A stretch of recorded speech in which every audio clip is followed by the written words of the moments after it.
Okay, so in this video, we're going to talk about the law of cosine. And, out of the interest of time, normally I would derive where this formula comes from, but I'm just going to give you the formulas. Basically, you can kind of see the relationship, right? If I take a side length squared, it's equal to the other two sides squared, the sum of the other two sides squared, and the minus the difference, subtract the product of the other two sides, and then times cosine of that particular angle. And so really, in each one of these formulas, right, they're really all the same formula. It just depends which angle you're given. And so if I'm given angle A, right, the side that's opposite of angle A is little a. And usually this is the side that's isolated. Again, where does this formula come from? I mean, I would derive it with you in class, but like I said, we're kind of wrapping up the school year, and at this point, it's like these formulas are just there in your textbook. I would derive it with you, some other time. But if you're really interested, you can kind of just look it up and see how they arrived at this formula. Okay, so the important part to understand is this angle. What's an included angle? The included angle is the angle between the sides that are given. And so you can call this the included angle. Let's say this is 6 and this is 8. The angle A right here, the 30 degrees, is called the included angle because it's kind of sandwiched between the two given sides. And when are you supposed to use law of cosine? I'm going to just abbreviate LOC. It's when you have side angle side and when you have side side side. Okay, so in other words, when you have three sides given, that's when you know to use your law of cosine. Okay, so again, kind of just study these formulas. They're in your textbook. Once you see the pattern of these formulas, it's pretty easy to memorize. Okay, so let's do two examples here. Solve for the triangle. So again, it means we need to find all the side lengths and all the angle measurements. Let's draw the picture here first.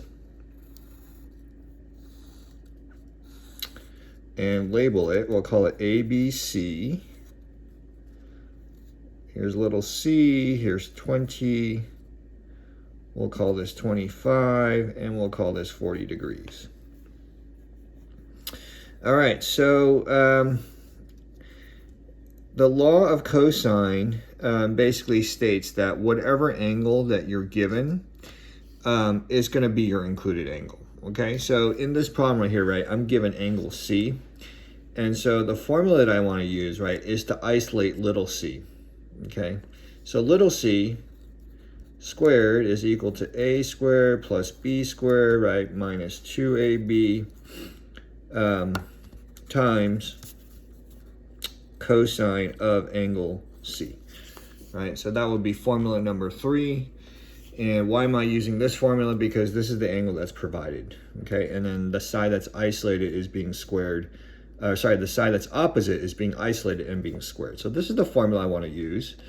And if you try to use law of sine, right, you can't really use law of sine on this problem, right?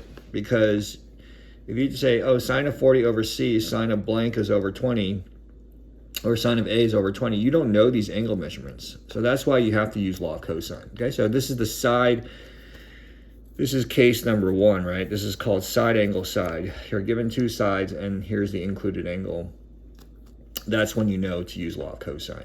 Okay, and the rest, as I mentioned, is just algebra, right? If you want to solve for this little c, you just take the square root of all these values squared. Okay, so this is little a, and then this is little b.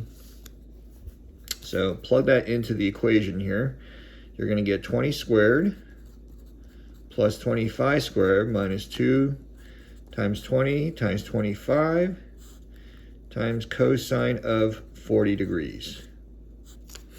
Okay, so enter that in your calculator. Little c, I believe you're going to get 16.1, approximately 16.1.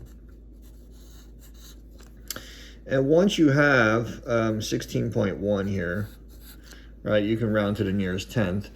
You can now use law of sine to figure out angle A and B, okay? Because we still need to figure out A and B. Or actually, you could just use law of sine to figure out one of these angles, right? And then you could say the sum of the measures of the triangle add up to 180. So let's just find let's find angle A. So we say sine of angle A is over to 20 is equal to sine of angle C, which is 40 degrees, right? And we said this is about 16.1.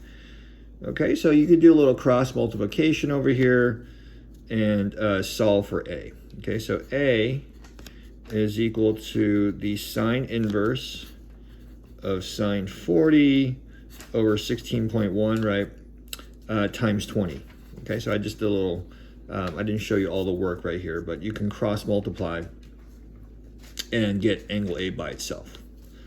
Okay, so the measurement of angle A is equal to 53 degrees.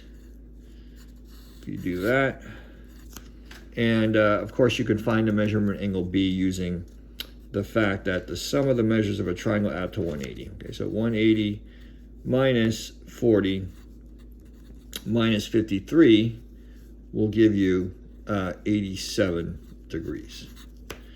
Okay, so now you've completely solved the triangle. That's case number 1, where you have side angle side. All right, let's take a look at the second example here. Again, I would suggest that you draw the picture first.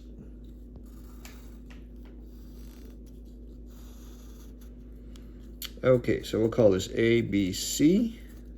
BC is 30 over here. AB is 18 and AC is 27. So this would be case number 2 where you have side, side, side, right? And again, if you try to use law of sine, it's going to be hard to, figure out what the actual height is. What the actual angle measurements are. Okay, so you have to use law of cosine. And it doesn't matter which angle you pick to find first. I'm just going to find angle A. Okay, so if I want to find angle A, right, this is my little a, this is my little b, this is my little c. I'm just going to write out the generic formula. A squared is equal to b squared plus c squared minus 2bc cosine of angle A. Right? Because if I want to find that angle, the little a needs to be isolated by itself. Okay, so that's basically formula version number 1, basically. Okay, now the rest is all algebra. If you want to get angle A by itself, right, let's practice the algebra. I'll plug in the numbers at the end. This will be a good just practice skill to work on. How do I get A by itself? Move all these terms over. A squared minus b squared minus c squared. Again, this 2bc times cosine of angle A is being multiplied, so you can't just say, oh, I'm going to add 2bc. So this is negative 2bc cosine of angle A. Take this term right here, right? To get angle A by itself, you want to divide by negative 2bc.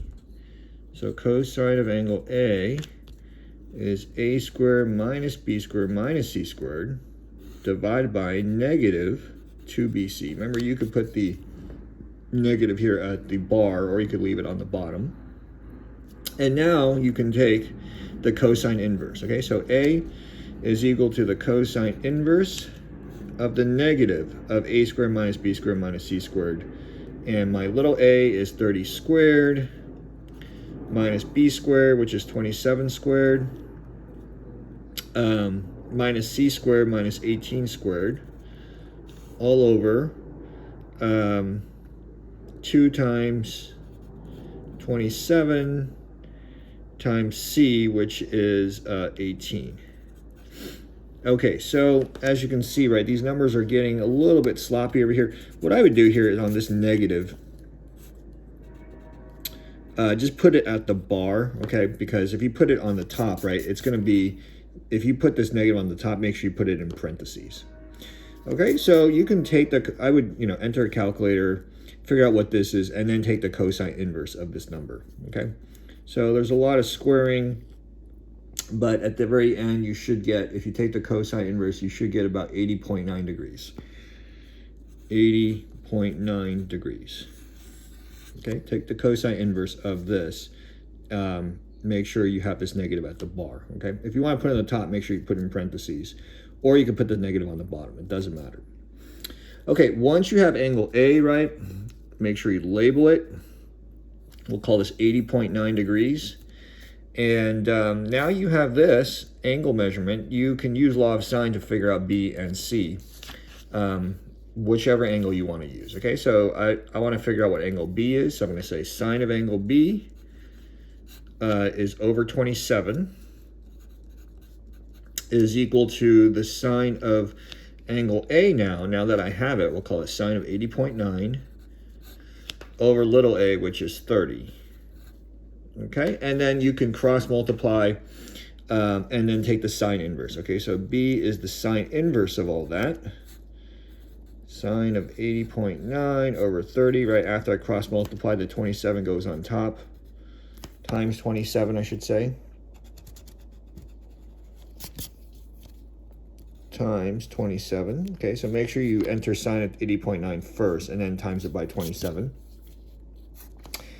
And so, if you use a calculator, the measurement of angle B, I believe, is 62.7 degrees. Okay, so once you have angle B and you have angle A, right, you can figure out angle C by simply doing 180 minus 80.9 minus 62.7, which is going to give you 36.4 degrees. All right, and that's how you would apply law of cosine, those two cases when you have side, side, side, and side angle side.